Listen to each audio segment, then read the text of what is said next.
It's spring 1945 in April.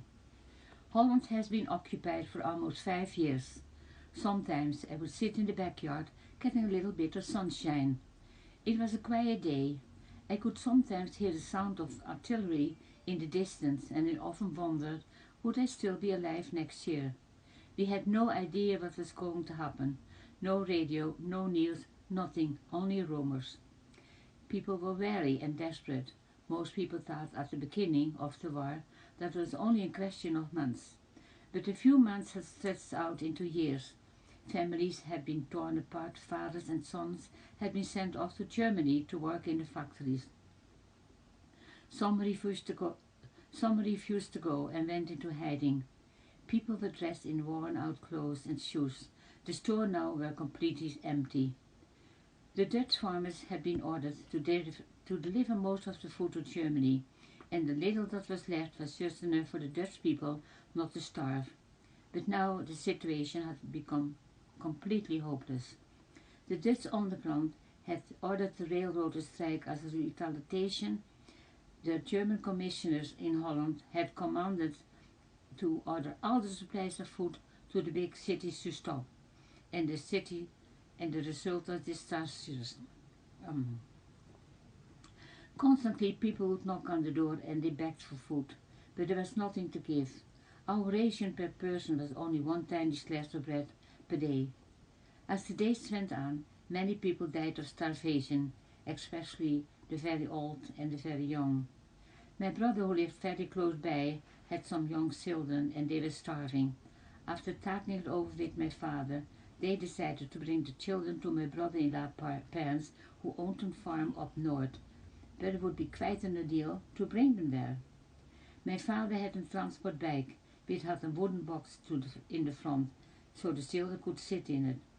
The road to the farm took many hours, and now and then he had to jump off the bike, grab the children, and hide on the side of the road, because there were planes driving down to see if there was anything that moved. They even had to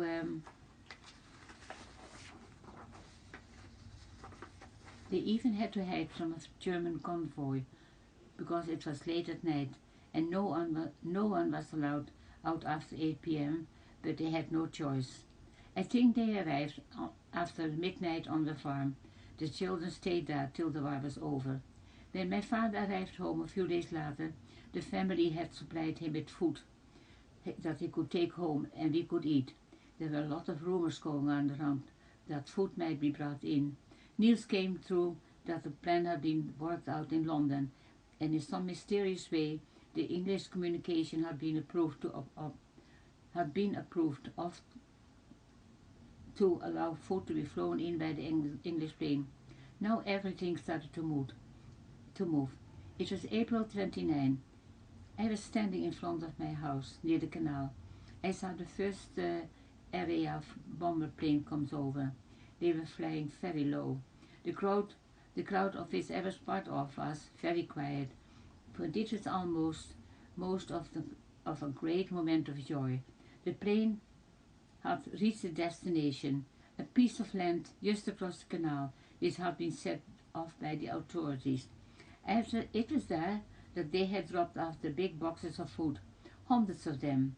It was a strange appearance. The plane, as a greeting to the people, made a turn and flew over our heads. No one was silent any longer. People started to laugh and shout to each other. It was like the whole world had changed. Food was distributed in no time.